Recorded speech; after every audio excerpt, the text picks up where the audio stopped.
Well, hello everyone. It's good to see some familiar faces in the audience.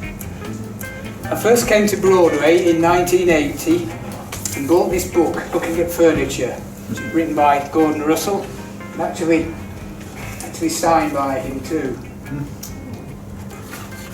Now it's aimed at the general public, but it is clear that Gordon Russell is a master of the English language as well as a great designer. It's a beautifully written book. But I never thought 40 years later I'd be here talking to you, to such a distinguished audience. Everybody here is, or should be, passionate about furniture and design. And some of us, as you've heard, make our living from it. But are we creating products for an unknown public? Are we marketing pieces for sale to people we've never met? Or are we providing a more personal service to individual clients? We may be doing both. These are the topics I'll be covering in my talk.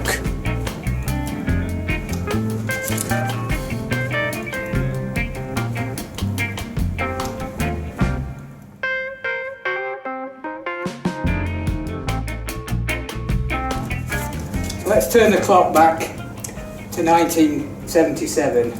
I'm training to be a primary school teacher. I'm on a football pitch teaching football to a class of 10-year-olds. It's not going well. 4 boys jump on me and pull me to the ground. And I said to myself, Andy, you're not really cut out to be a primary school teacher.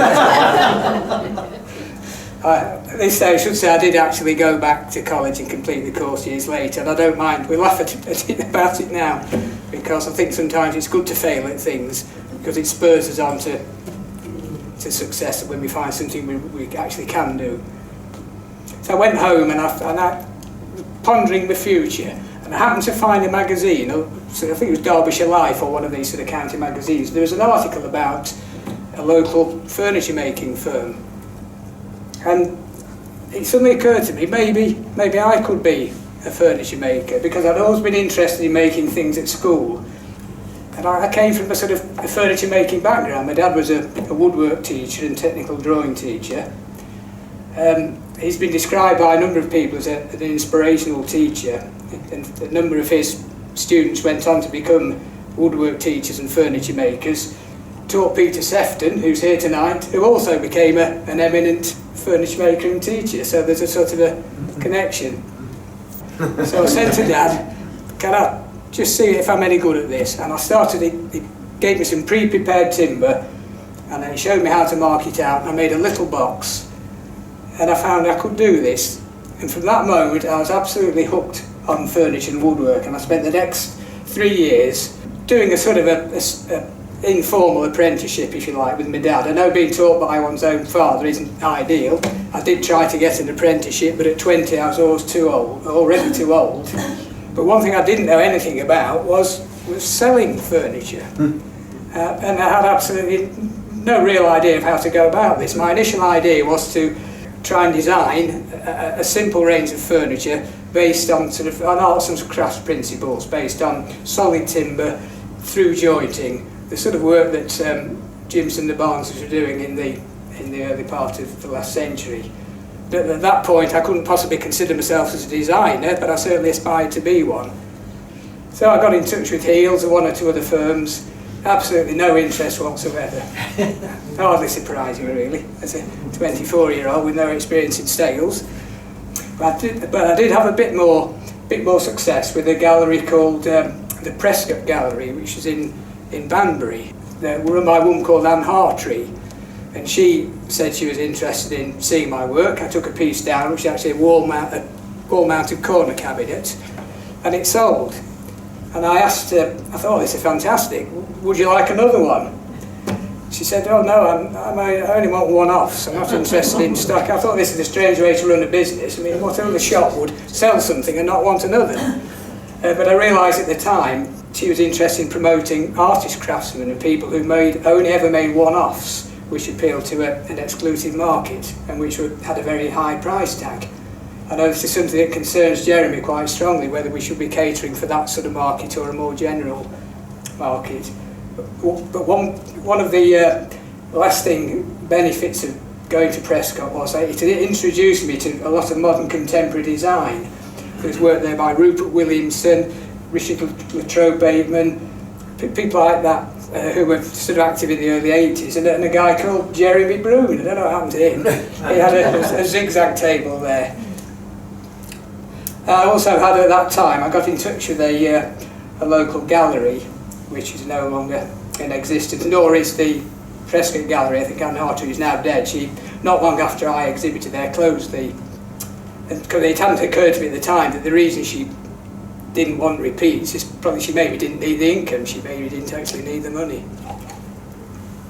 And I got in touch with a place called the Staffordshire Peak Art Centre, and they said they'd be happy to put on a small exhibition of my work for a week, and I got a few pieces ready-made, and again there was interest in it, but no sales. But I was, a week or two later, I was contacted by a couple who said we're interested in a dining table, 6 chairs. Sort of pieces that they were interested in were very much sort of based on Regency furniture, and but at least it was a substantial commission. And I thought to myself, well, this is probably the way to go, rather than making pieces of furniture that people don't want to buy, make things people do want. And it gradually started to build from there. But there is a pitfall in this approach, that one can end up making what anybody and everybody wants, and pandering to the whims and dubious taste in some cases. So that was something, when we do this provider making service, designer making service, that's something we have to be aware of. But with time it does get easier. And one thing I was quite adamant about was not making fake antiques. And once or twice people would ask me to distress a piece of furniture. I always used to say, well, if you've got children, they'll ruin it quick enough.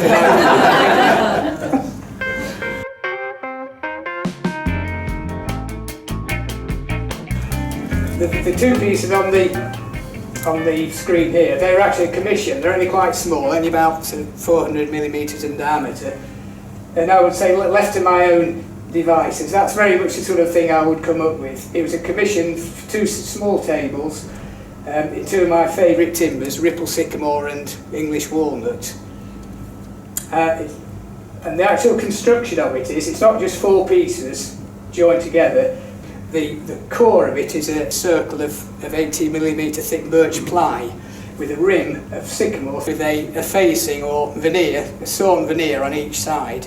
And the reason I do it that way is if it's 4 pieces of solid timber, no matter how well seasoned and conditioned the wood is, there's always a chance that it will move.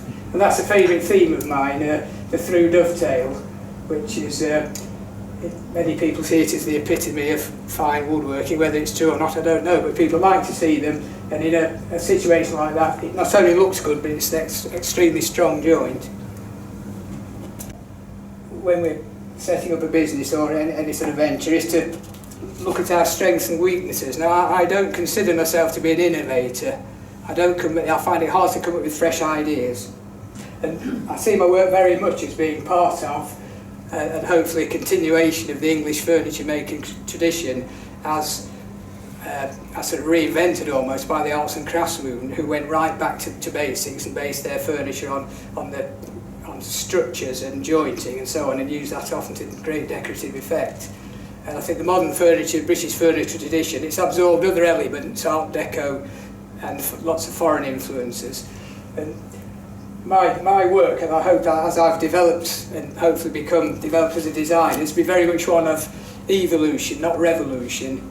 And over the years as well, my workshop has gradually expanded. I've bought better and new machinery. Now, if you ask a child to draw a picture of a table, they'll almost certainly either draw a square, rectangular or circular table with a leg at each corner. Now, if a designer maker was to produce such a table and put it in a very simple table and put it in an exhibition, it would be unlikely to sell because it would look too ordinary.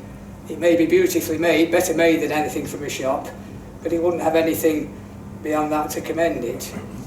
So we need to sort of add something extra to our work.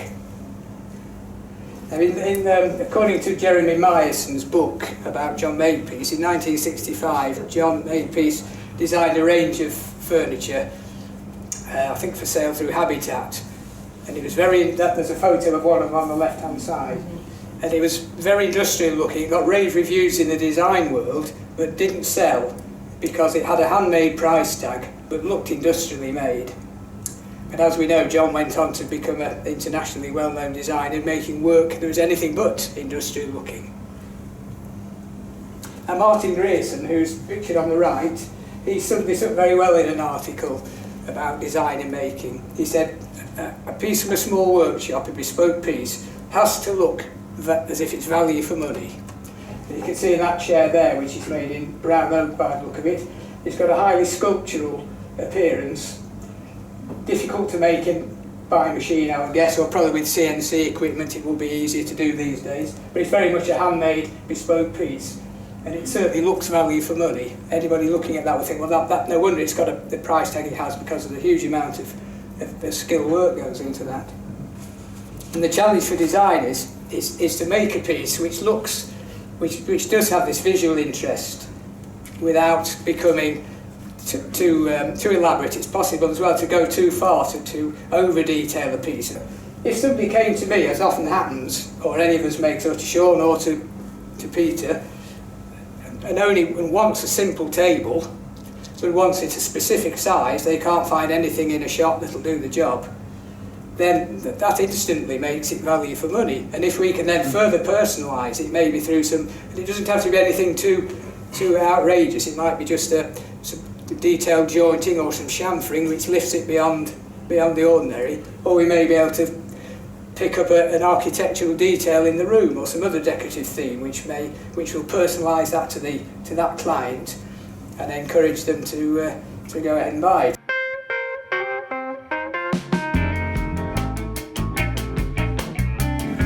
The thorny question is how much will a client pay? I'll give you an example. I had about 5 years ago a couple who was on a fishing holiday in Derbyshire came to see me, who were interested in 3 chests of drawers, and they'd seen one in Heels. It was the Blythe range, which is very much a generic arts and crafts style chest of drawers, and they'd seen these in Heels, and they wanted something along those lines, just a fairly straightforward chest of drawers, but they wanted 2 of a certain size and 1 longer one, and the items in Heels were just under £900. Now it would be quite impossible for any of us to make one for that price.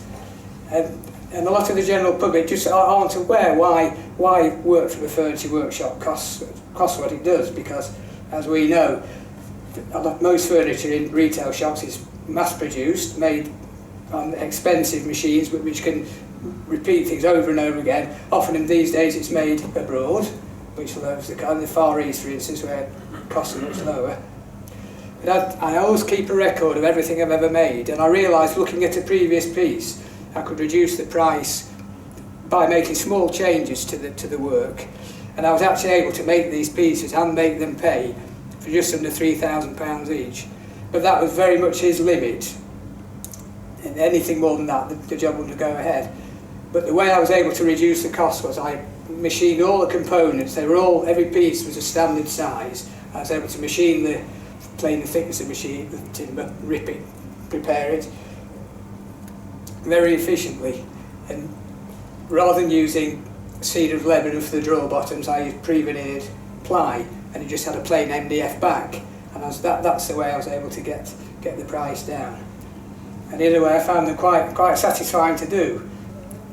Just occasionally, I will sort of find a halfway house between bespoke work and mass-produced work by making batches of small items. I like all workshops, I accumulate lots of offcuts, lots of small offcuts. I make small stools for those, which I sell direct from the workshop. Now, I found I could never sell them through a retailer because the markup was just too high, it won't absorb it. I did try at one stage selling by mail order, but one thing I hadn't taken into account was the time it took to wrap them and pack them. And one of the stools I made is intended to be stood on, so I had a substandard one, and I tried to destroy it, and I had to smash it took a heavy blows with a lump hammer to smash it, but Parcel Force managed to break a leg off one.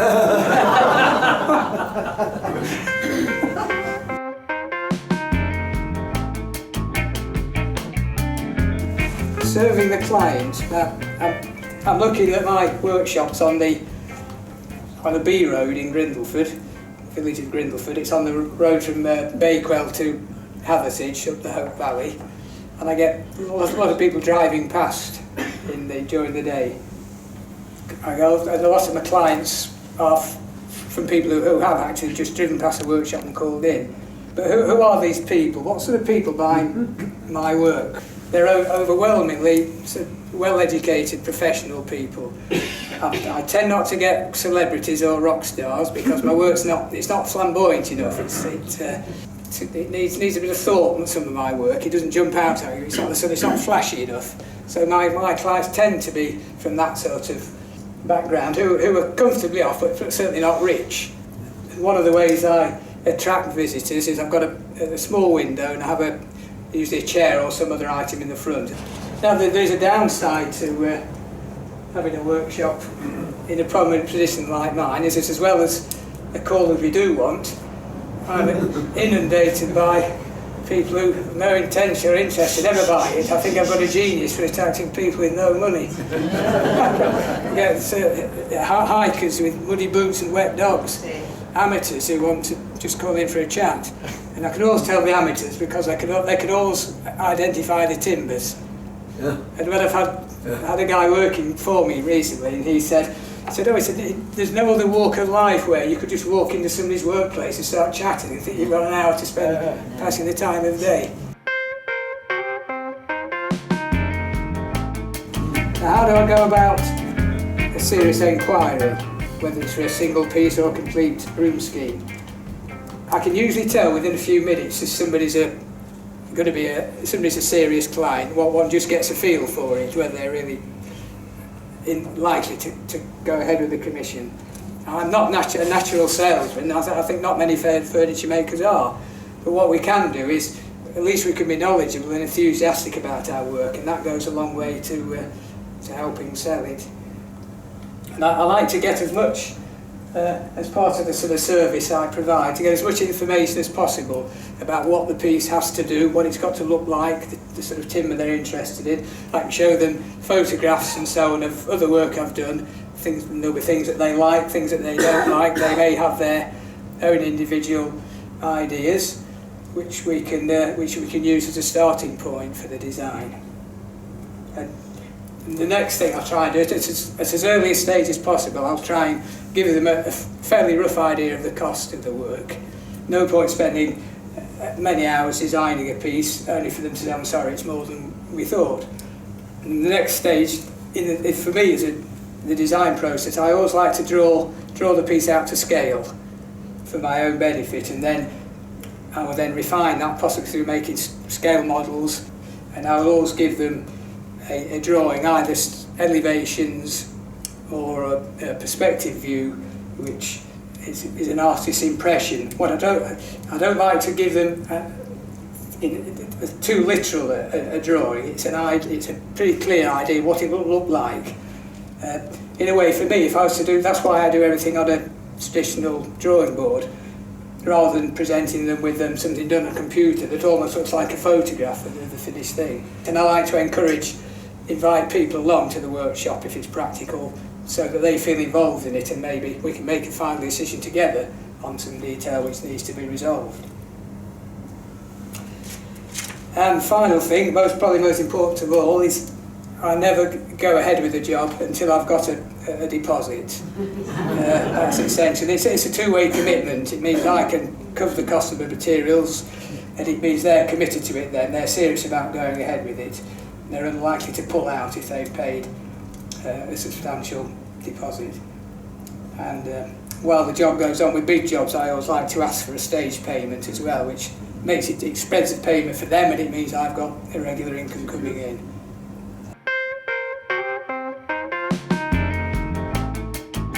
I'd like to do now a few case studies of actual commission. It was an inquiry from somebody who'd gone onto the Society of Designer Craftsmen's website and was looking for a fairly traditional wardrobe. And he wanted something fairly traditional, fairly orthodox, in walnut. The carcass is pre-veneered MDF, and the rest of it is combination solid timber, bur walnut veneers and bog oak cottonbeads. And it sort of uses every cliche in the book, the cottonbeads, the panels, the moulded cornice and so on. But one unexpected thing I was able to do was to use the back is panelled in Lebanon cedar. And I've accumulated quite a lot of fairly small pieces of cedar from draw bottoms, because cedar has lots of dead knots in it, so there's often quite short sections that aren't much use for anything else. So I was able to incorporate those short pieces of timber in it, and they were already offcut some other jobs, so the back was already paid for. And the client went on to commission the bed as well. Now, from my point of view, although it doesn't break any ground whatsoever as a design, the client got what he wanted. There was no point in me trying to persuade him to have something better, although I think it is incumbent on us to advise clients if we think their ideas won't be successful. But he got the piece he wanted, and I got a great sense of satisfaction making it. And I still, after 40 years, I still love making. Even if it's a traditional piece, and it's fairly straightforward to make, so there weren't any headaches making it either. It's all assembled with connector bolts, which would have been impossible to get up the stairs otherwise, and it means if the client ever moves house, I gave him full instructions how to dismantle it. Now, this is a Cheddleton chest. It was made for somebody who lives in the village of Cheddleton near Leek in Staffordshire. And the brief was he wanted a chest of drawers which had some sort of shelving on it to display objects of, I think, ceramics. It's an American cherry, which looks very pale in that photograph, and in time it will go a lot darker. And the design, as you can see, I tried to emphasise the length, which would improve the proportions, and by putting those inlays of bog oak, that again tends to draw it out, and it looks less boxy. And the drawers themselves are on, the client wanted full extension runners, so they're on soft close full extension runners, and we've planted on drawer fronts which are mitered. I do realise it looks a bit like a World War I triplane. And the handles, again, are very simple bog oak handles. It's entirely solid wood, and I've used it so the grains are all orientated the same way, so any movement will all be the same plane. Now this is the Clifton dresser. Again, it's for a country cottage in the Peak District, in the what we call the White Peak, the limestone part of the Peak District. Very rugged house with sort of exposed stone walls in places internally. It's part of a scheme with a dining table and 6 chairs. It's only quite small, only 1400 millimetres long. And the client wanted something with a sort of solid rugged feel in oak, and with sort of arts and crafts feel, and that's the result. And the construction is again a combination of solid timber and veneers. At the top and the doors actually made what we call constructional veneers. I actually cut those myself on the bandsaw. They start off to about 2.5 millimetres thick, and that gives, because otherwise if the top was one solid piece, again we could have trouble with movement, because timber doesn't change in its length, but it can shrink and expand in changing humidity no matter how well seasoned it is. So we have to take that into account. By using a veneer or a facing on an inert substrate, it overcomes the problem of movement. And I've tried it. One of the themes I've sort of quite often used is inlaid circles and semicircles, and I've given it a slight contemporary feel, add a bit more interest. And again I've got the dovetail joint. Not only is it very strong and rigid, the most appropriate joint for a corner, it looks good as well. People often, for many people, that's rightly or wrongly, that's the hallmark of a good piece of furniture. That's an interesting one. About 10 years ago, a guy came in my workshop, and he's very apologetic. I didn't know him, but his daughter lived in our village. He very apologetically said, had a broken spade. He said, would I mind putting a new handle on his spade? He said, I know it's not your sort of work. Anyway, I thought, okay, he seems a decent chap. My wife said to me, what on earth are you doing jobs like that for? You're not the village job man.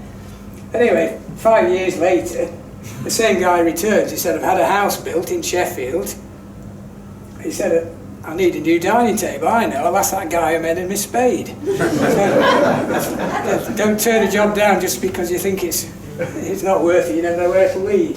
Now that was sort of it's quite big. When it's extended, it's 2.4 metres long.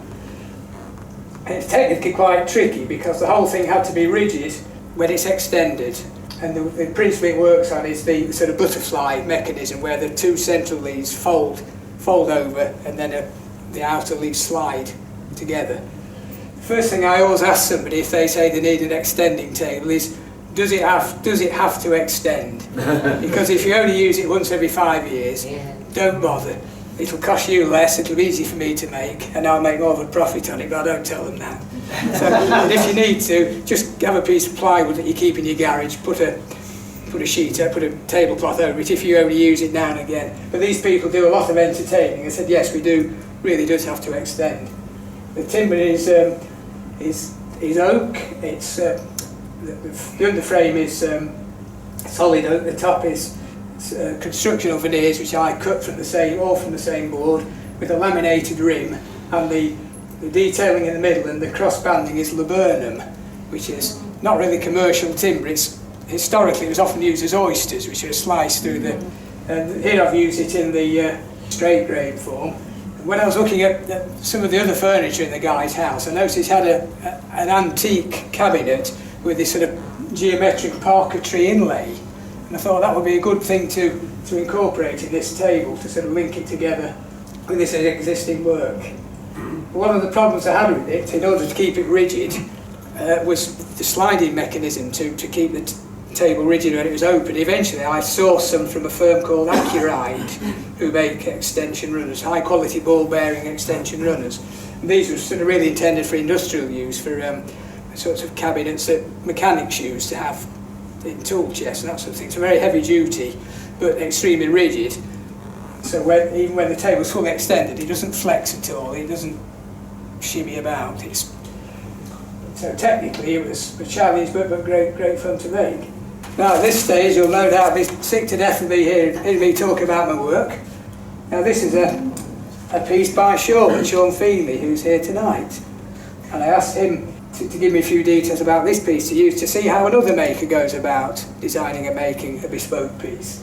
Now, the brief that Sean was given was the client wanted a rectangular top to complement existing pieces of artwork, ceramics, painting and furniture.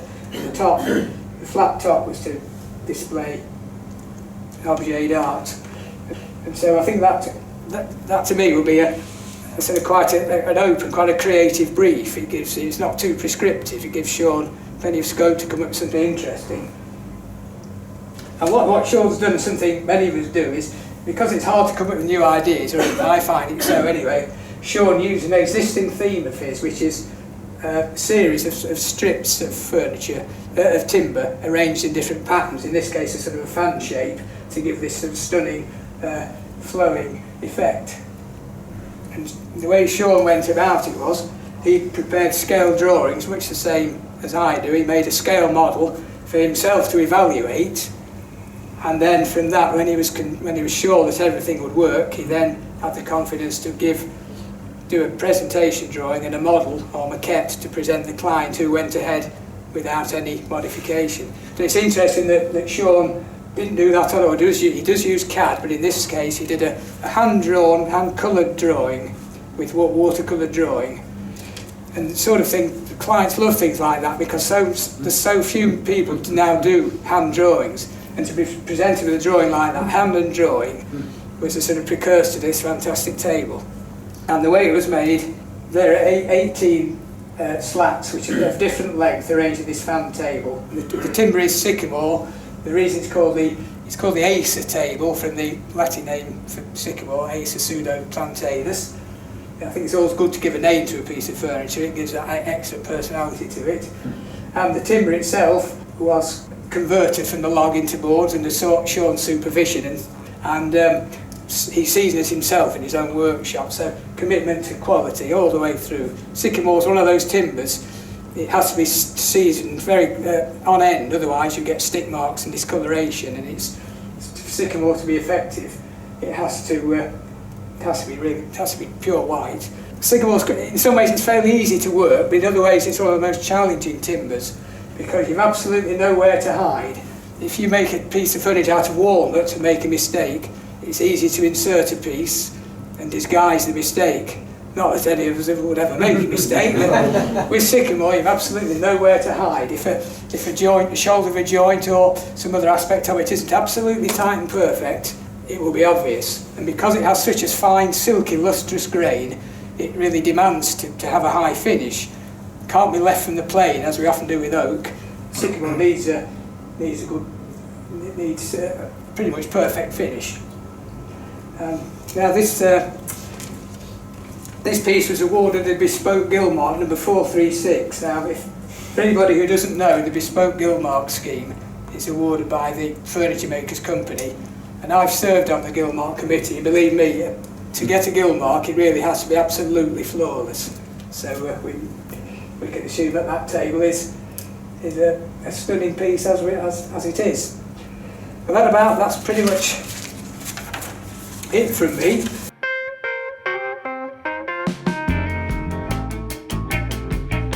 I'd just like to sum up what we've said, some of the points I've gone over at this stage. Right. Now these are the pros. This is what being offering a designer making service, offering a bespoke design service.